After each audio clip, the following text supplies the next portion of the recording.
This wasn't just a fight. This was a career-ending earthquake that just ripped the entire lightweight division apart. And what I'm about to tell you will make you question everything you think you know about combat sports. Because while everyone's celebrating this so-called instant classic, there's something way darker happening behind the scenes.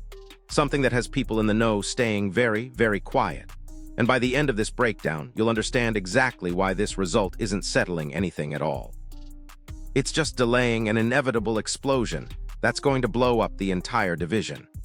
Obviously delivered in the main event, capped off with a war. Just give us your thoughts on Justin Gaethje and Paddy Pimblett delivering a 5-round battle. Yeah, I mean, what a couple. So Paddy Pimblett at the weigh-ins yesterday says, I'm going to knock this motherfucker out tomorrow. And I was like, that's interesting. And he never abandoned that game plan. Even when, he got dropped a couple times, I kept waiting for him. I'm like, he's eventually going to have to shoot and try to submit him. Now, I didn't know Paddy Pimblett had a chin like that till tonight. And, yeah, absolute dogfight in a war, and much respect to both guys. The only choice. And I knew he wasn't going to quit. He's not a quitter. I've never seen him quit, never seen him give up. And luckily, I found some success early. Like I said, I was going to have to steal some momentum, and half of wrestling is stopping people from taking you down, and that's what I was best at. And so luckily, I was successful tonight from keeping him there. I thought I grappled well. I was in his guard, in his guard a little bit. If I took my foot off the pedal for a second, he was on my ass, and he did a good job up to the last second. I really wanted to finish him, but I loved teaching him a lot. He said my face was not going to look the same after the fight, and his would look the exact same. So as soon as it was over, I was like, well, look at your face, motherfucker. It does not look the same. You cannot have that mentality when you come in there. He needs to accept the worst possible outcome, and that's how you perform the best, when the pressure's the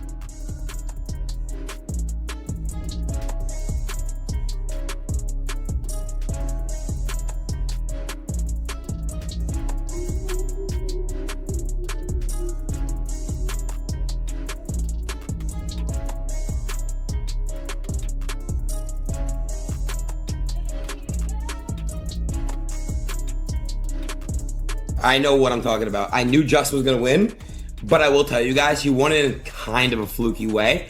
There were multiple eye pokes, and he kind of did get him in the balls. But, chat, can I ask you guys a genuine question? And I'm not shitting on anybody. Do you guys really think either of them are going to beat Topuria? Come on. And I like both fighters, but, dude, I'm not going to lie, bro. Topuria is going to kill whoever. It doesn't matter. It really doesn't. It really does not matter. That's the problem. Dude, Topuria is it's going to be crazy.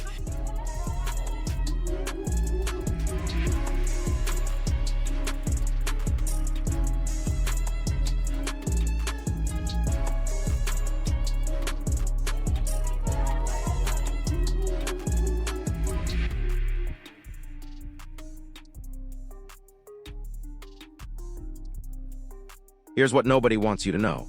Before these two even stepped into that octagon, whispers were already circulating about Justin Gaethje's physical condition. Sources close to his camp were dropping hints about potential injuries, about whether this fight would completely take him out of contention for a unification bout.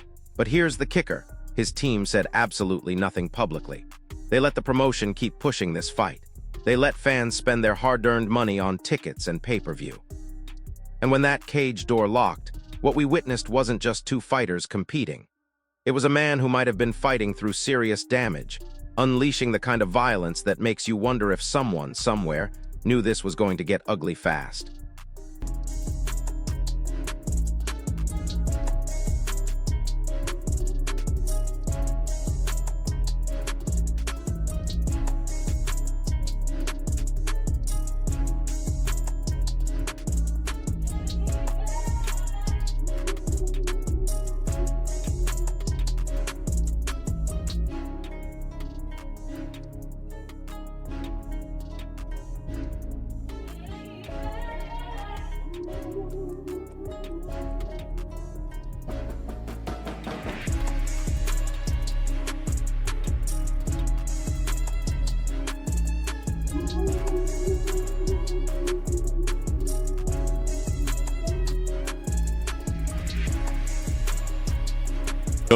The emotions after the victory were obviously very clear in the cage, but I just wonder if you can kind of put it into words now, just how much that result meant to you and getting the win tonight. Yeah, I felt like I took winning for granted for a while. I feel like I just never lost. Now coming off 2 losses, I was like, man, it really feels good to win. So I just, yeah, I don't usually get like that too. I usually after a win, I just kind of, like I said, I just feel like I'm always going to win. So after coming off those losses, I was definitely felt good. Yeah.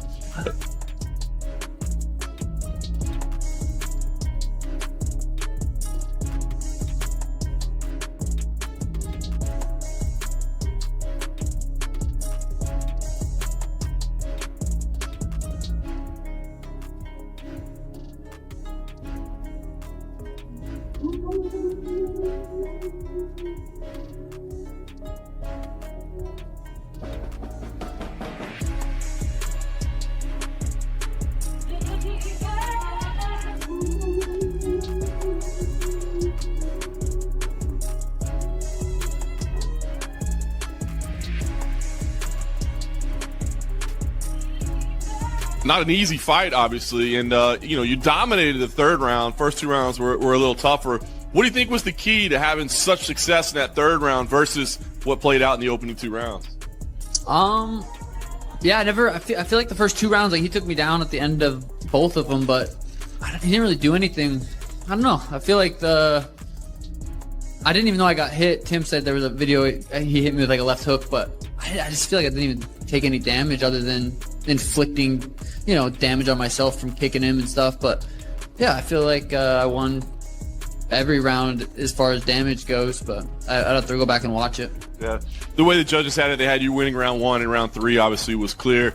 I know after the fight was over, I saw you're walking around, you're like, hey, that's my fight, I won that's my fight. Was that you kind of like hoping and thinking, or did you know for sure? You felt confident? Again, I didn't feel like I got hit. So in my head at the time, I must have got hit once or twice, but I really didn't feel like I got hit. G versus Topuria, it's probably gonna be a crazy fight. The moment that bell rang, everything changed. Justin didn't just walk forward, he marched like a man possessed, with raw, unbridled aggression etched into every single step. And you could see it in his opponent's eyes immediately. Those low kicks from Dustin Poirier weren't defensive maneuvers. They were desperate attempts to stop a freight train that was already off the rails. The air in that arena literally shifted. You could feel 20,000 people collectively hold their breath as Gaethje started throwing those monstrous overhand rights like guided missiles. This wasn't technique meeting technique anymore. This was pure, primal violence, and everyone watching realized they were about to witness something that would haunt the lightweight division for years to come. I agree. It's going to be interesting. I think that Ilya hits like a truck, and so does Gaethje. And I think if Gaethje prepares properly and gets ready for this fight, it should be a fun one. And then it happened. The knee followed by that crushing uppercut and boom, first knockdown. But here's what's absolutely terrifying about this moment. The way Justin pursued Dustin wasn't calculated or tactical. It was purely feral, driven by an instinct that seemed to override every survival mechanism in his brain. When Poirier somehow rolled and popped back up, only to get immediately kicked back down again, that's when the chilling realization hit everyone watching. This wasn't spiraling into just another violent war. This was becoming something potentially career-ending, something that would leave permanent scars on both men's legacies. And if you think what happened in that cage was brutal, wait until you hear about the behind-the-scenes chaos that almost derailed everything afterward. But here's where things get really wild. Justin started swinging like defense was completely optional, literally ducking into uppercuts and absorbing shots as if he was trying to prove some twisted point to himself. He was inviting damage, almost daring Dustin to hurt him worse. And then came the eye poke. It was blatant, it was ugly, and it was absolutely undeniable. But get this, the crowd, in a fit of misguided passion, booed the wrong guy. They were so caught up in the violence that they couldn't even see what was happening right in front of them. And I'm telling you, in that precise moment, something fundamentally broke in the fabric of this fight. Because controversies don't just materialize out of thin air. They grow razor-sharp teeth when someone, somewhere, stands to benefit from the confusion that follows. Round 2 exploded like a detonation of pure violence. Justin was swinging with such ferocity that he was literally stumbling over his own feet, a dangerous mix of aggression and exhaustion that had everyone cage-side on edge. Meanwhile, Dustin's uppercut became this relentless, brutal clockwork, landing with sickening regularity. Bang after bang after bang, snapping Justin's head back like he was a crash test dummy. And yet, unbelievably, Gaethje just kept surging forward, ignoring the searing pain as if it were a personal insult. But pay extremely close attention here, because this is where the whispers began. People with the best view, those sitting cage-side with connections to both camps, they saw something subtle, something potentially game-changing. And I'm telling you right now, if what they witnessed ever comes out publicly, it will completely reframe this entire round and possibly the whole damn fight. Now here's what really scared me. When one of Dustin's punches finally landed clean, that look on Justin's face wasn't fear. Not even a flicker of it. It was cold, hard calculation. And that terrifies me more than any expression of pain or panic, because fighters don't wear that look unless they're deliberately choosing damage over their own safety. They're pushing past limits that no sane person should cross. When he forced Poirier down to the canvas and started diving headfirst through a barrage of upkicks, I remember thinking this is seconds away from disaster. This is the point of no return, and nobody, absolutely nobody, is walking away from this unscathed. The fact that Dustin survived that round, battered and barely conscious with his face looking like a canvas of torn skin and blood, felt like divine intervention. The third round began, and it was like watching a predetermined script unfold. Dustin got dropped again, and it felt like the fight gods themselves wanted him gone. But in what can only be described as a supernatural display of toughness, he popped right back up as if nothing had happened, defying every law of physics and human endurance. And this is crucial. This is the moment where Justin's offensive volume dipped. Just slightly, but enough to matter. That tiny shift in momentum, that infinitesimal crack in his relentless pressure, that's the weakness through which all the controversy and unanswered questions would later pour through like water through a broken dam. Dustin's leg kicks started chewing away at Justin's foundation, his jabs finding their mark with increasing frequency. And then came another moment of pure controversy that still has people arguing on social media. The knee to the cup. Was it accidental? Was it calculated? Nobody knows for sure, but it absolutely froze time in that arena. Every person in attendance held their breath as Justin collapsed, and when they restarted the action, something had fundamentally shifted. Dustin suddenly looked rejuvenated, fresher, sharper, while Justin was visibly annoyed in that dangerous way that often leads to disastrous, ill-advised decisions. If you think this timing, this sudden shift in energy and momentum, is just a coincidence, then you're not watching this sport closely enough. There are no coincidences at this level of competition, only opportunities that fighters either capitalize on or let slip away forever. The championship rounds felt almost illegal to witness. Justin was throwing everything he had, including the metaphorical kitchen sink, but Dustin's counters were sharp enough to tax every single entry attempt. The sheer toughness on display from both men was superhuman, the kind of durability that separates elite fighters from everyone else on the planet.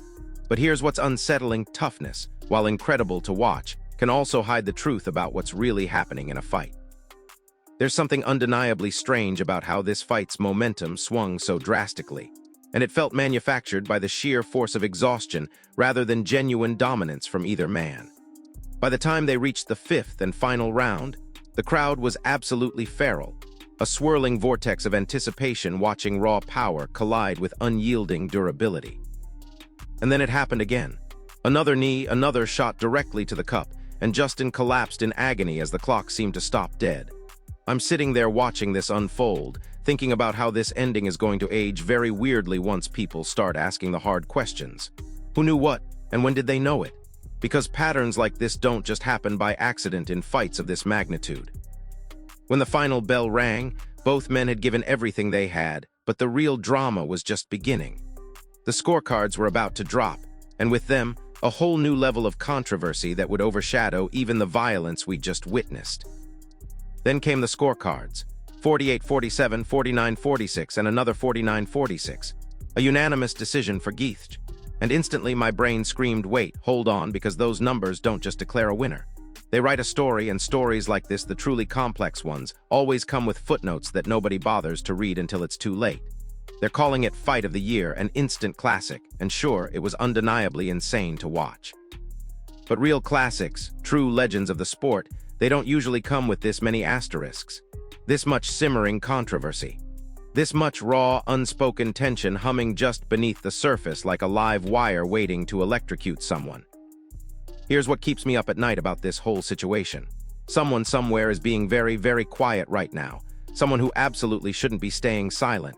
And that silence, it's louder than any celebration, louder than any post-fight interview, louder than any championship speech. Because divisions remember nights like this. Fighters remember grudges. Commissions remember files and paperwork that follows controversial decisions. If even half of what I'm hearing in the locker rooms is true, then this result isn't settling anything.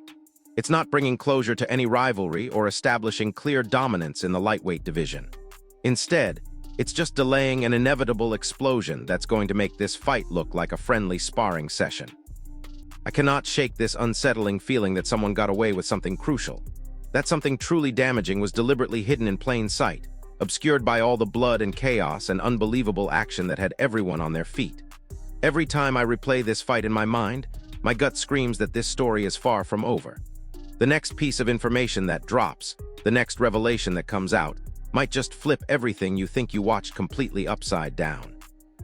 And while everyone else is busy celebrating what they saw, the questions are stacking up like cordwood, and resentment is quietly fermenting beneath the surface of this entire division. So here's the reality nobody wants to face. This fight didn't end anything. It just stopped being filmed.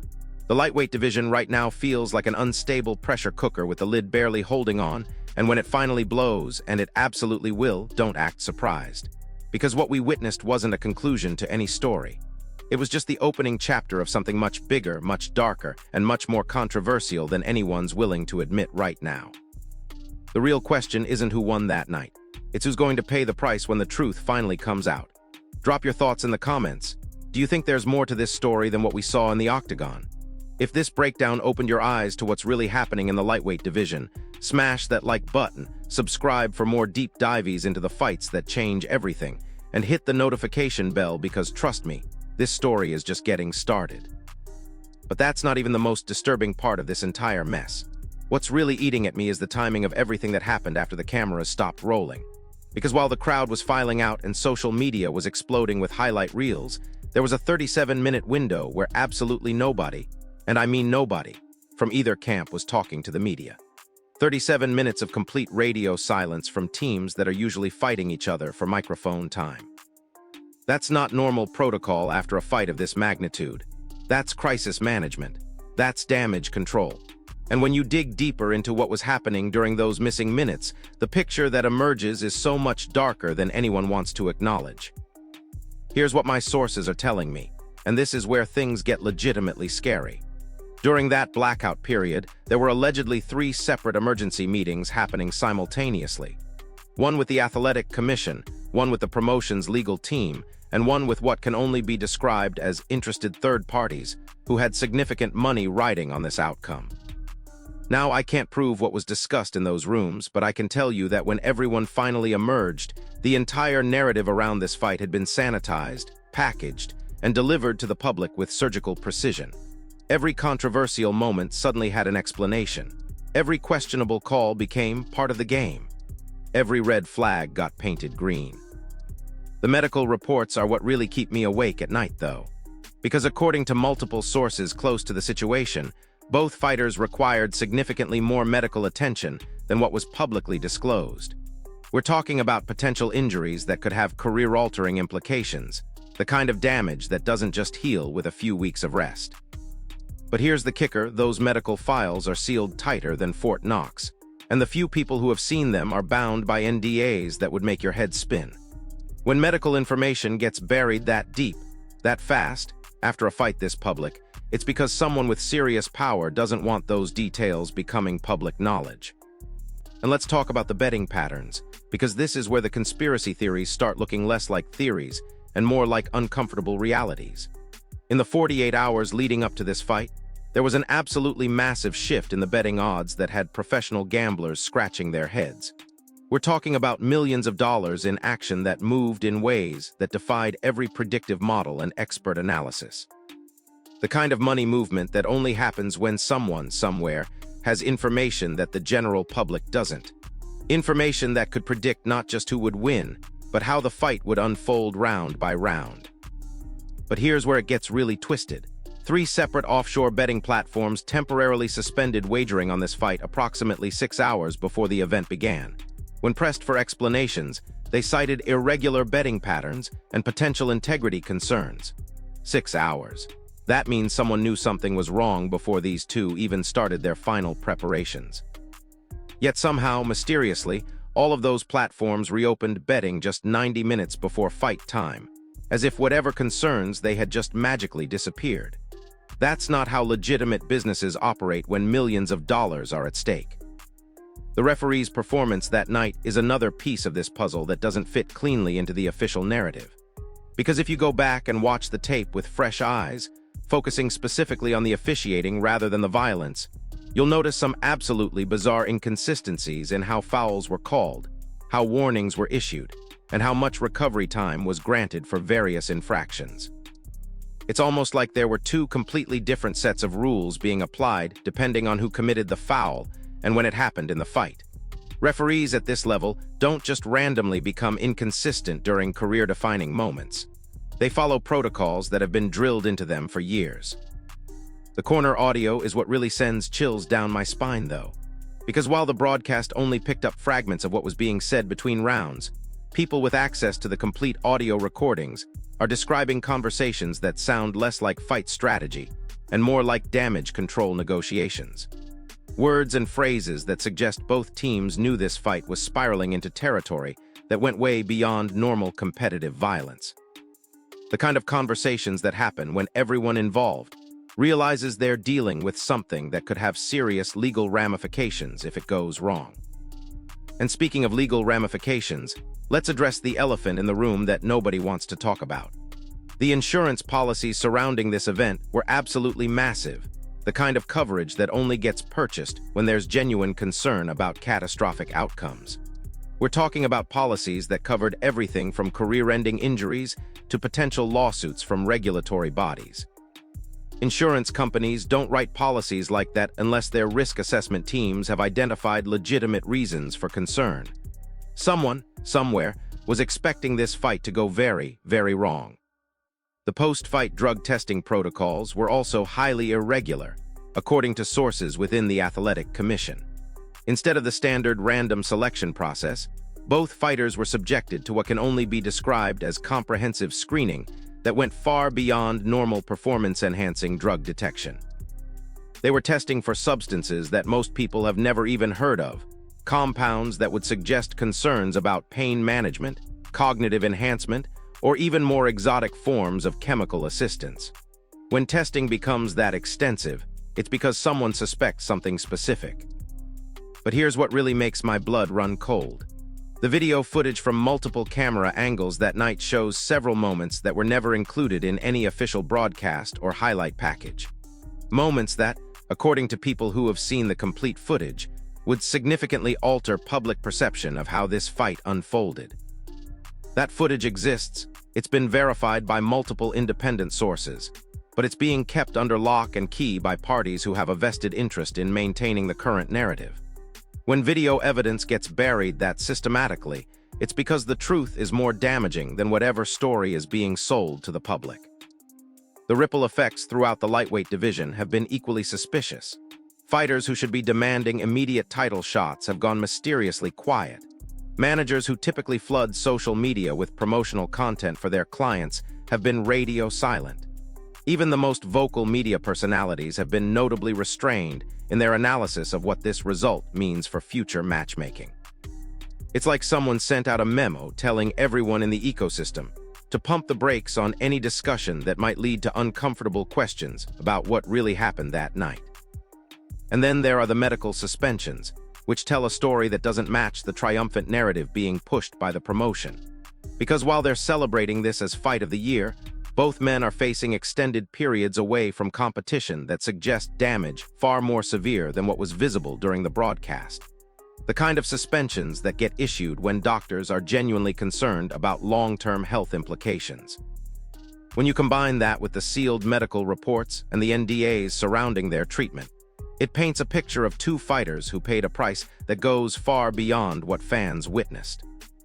The international implications of this fight's outcome are also raising eyebrows among people who understand the global politics of combat sports.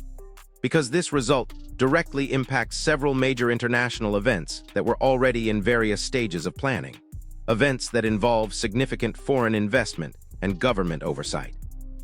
When fights have geopolitical ramifications, the pressure to ensure appropriate outcomes increases exponentially, and the methods used to guarantee those outcomes don't always align with pure sporting competition. So here's what I think really happened that night, and why everyone with real power in this sport is staying so quiet about it. I think we witnessed a fight where multiple parties had conflicting interests that went far beyond determining the best lightweight in the world. I think there were financial pressures, legal concerns, and political considerations that influenced how this event was managed from start to finish. And I think the violence and excitement that everyone's celebrating was, at least partially, orchestrated to distract from questions that could expose some very uncomfortable truths about how business gets done at the highest levels of this sport. The evidence is all there if you know where to look and how to connect the dots. The timing inconsistencies, the financial irregularities, the medical secrecy, the buried footage, the coordinated silence from people who should be screaming about opportunities and injustices. It all points to a situation where the outcome we saw might have been predetermined not by the fighter's skills or heart, but by forces operating completely outside the octagon. And if that's true, then everything we think we know about competitive integrity in this sport is built on a foundation of lies.